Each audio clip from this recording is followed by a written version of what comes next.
Hey, fourth grade, it's Mrs. Spears. I'm doing lesson 10.7, and it's Wednesday, May 13th. And this is on problem solving with shape patterns. So we did a little bit with patterns way back in January, so it's been a long time. But I think you guys got the pretty good gist of it back then. You're going to kind of use when we learned from back then to apply it to geometric figures. So you're going to have pictures instead of really number sequences. You might have a few number sequences, but it's mostly pictures. So it says you can find patterns in fabric, pottery, rugs, and other wall coverings. You can see patterns in shape, size, position, color, or the number of figures. Sophia will use the pattern below to make a wallpaper border. What might be the next three figures in the pattern? So far you can tell that it's a trapezoid and a triangle, trapezoid and three triangles, trapezoid and a triangle, trapezoid and three triangles. So that's your pattern so far. Use the graphic organizer below to solve the problem. So what do I need to find? I need to find the next three figures in the pattern. So the next three spots, like what are the next three shapes? So I need to use the shapes of each figure in Sophia's pattern to figure it out. And I will use pattern blocks to model the pattern and act out the problem. Now, I know you don't have pattern blocks at home, and neither do I. So we're just going to kind of use the pictures that they give us. Describe how you act out the problem to solve it. I used a trapezoid and a triangle to model the first figure in the problem. That's what we just talked about. Was it one trapezoid, one triangle? One trapezoid, three triangles, and so on and so on and so on. It says I used a trapezoid and three triangles. Trapezoid and triangle to model the first figure in the pattern. Use a trapezoid and three triangles to model the second figure in the pattern. I continued to model the pattern by repeating the models of the first two figures. So then we start to repeat. So the next three would be these three right here. Because you've got 1, 1, 1, 1, 3, 1, 1, 1, 3, and then you would have 1, 1, 1, 3, 1, 1. So those are your next three pattern pieces. So that was page 587. And now I'm on page 588.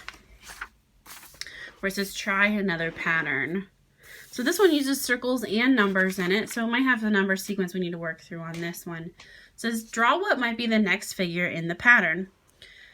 And how can you describe the pattern? So what do we need to find? We need to find out what the fifth figure is in this pattern to give us the first one, the second one, the third one, the fourth one. Now we need to find the fifth figure of the pattern. What information do we need to use? We need to use the information we get from the existing pictures. So I'm going to say the information you need to use is the pattern I already have.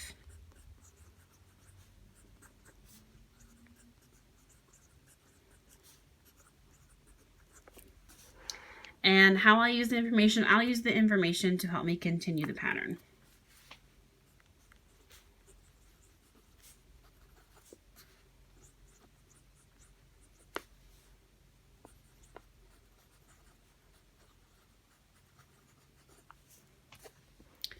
Okay, so let's check this out up here. So for the first spot, we have 1 dot. The next spot, we have 4 dots. The next one, we have 9. And the next one, we've got 20. So, normally when we're looking at number patterns, we look at the numbers and see if we can find the difference. But sometimes, especially with shape patterns, the position of the figure often has a lot to do with the number of the position. So for example, this one goes with position number 1. This one goes with position number 2. If you had noticed the connection, in each row, there is the same number of circles as the position number. So in this row, there's only 1 circle. And these rows, they have 2 circles. These rows have 3 circles. These have 4. So to fit the pattern, our fifth one has to have 5 in that row. So I'm going to do 1, 2, 3, 4, 5. And however many rows there are also matches that pattern, or the position of the pattern. So there's 1 row, 1 spot, 2 rows, 2nd spot, 3 rows, 3rd spot, 4 rows, 4th spot. So it means I need to have 5 rows to match this one.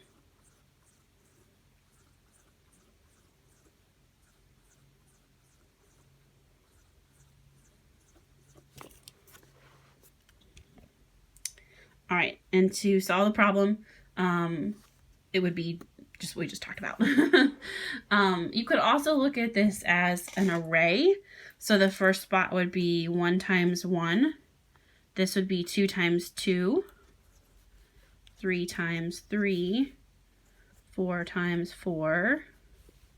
And then to figure this one out, you can tell that the pattern is 5 times 5, which has 25 circles.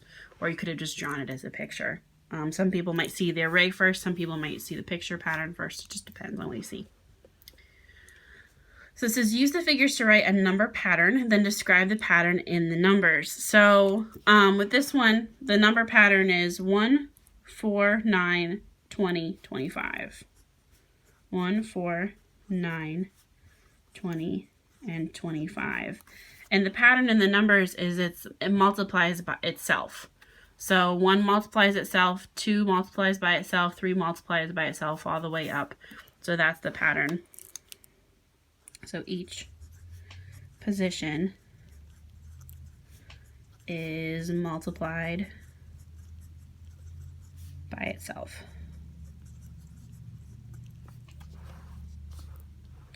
So what might the 10th number in your pattern be? That you can figure out without drawing a whole bunch of things. We noticed that the position number matched how many were in each row and how many rows there were. So if the position number is 10, then I know there's going to be 10 circles in each row times 10 rows, and then I can figure out that that is going to have 100 circles. Because, because of what we know about this pattern. So oftentimes you're going to get questions that ask, okay, what's the 15th position? What's the 8th position? So, instead of writing out all of those pictures, it might be best to see if you can find the pattern and then use that number idea from the pattern to create your missing one. All right, over to page 589, it says Marisol is making a pattern with blocks. What might the missing shape be?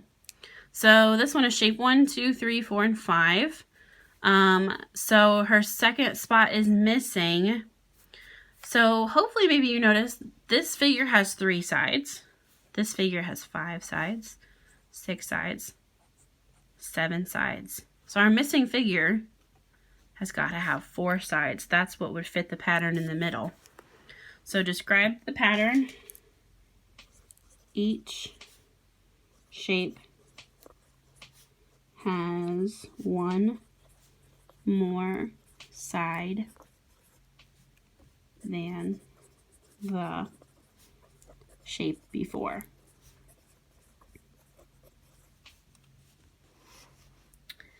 So then it says finally draw the missing shape. So something that has 4 sides, you could draw a rectangle, you can also draw a square.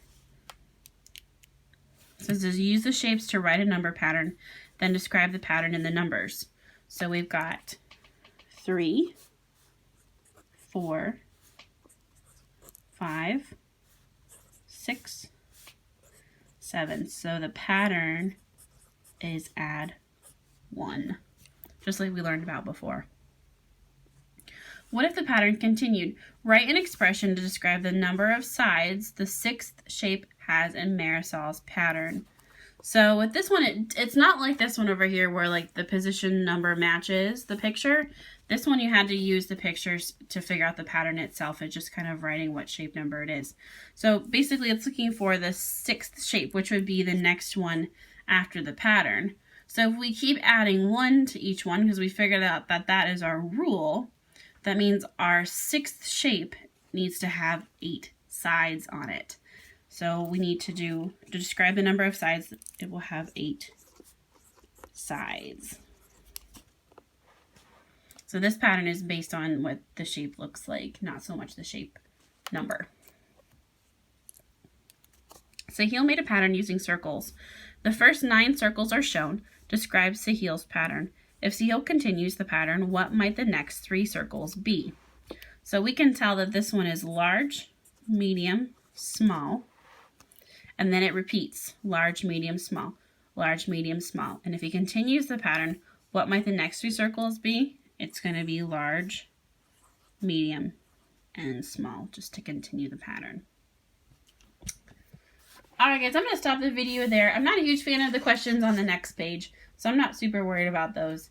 This one's a quick one today. This was a quick idea. If you have any questions, you can send me a message, or you can join me for Zoom today at 1:30. Again, this is May 13th, so if you get this in time, you can watch Zoom at 1:30, and I can help you out with it. If you have any questions, let me know. If not, I'll see you in your next video. Bye!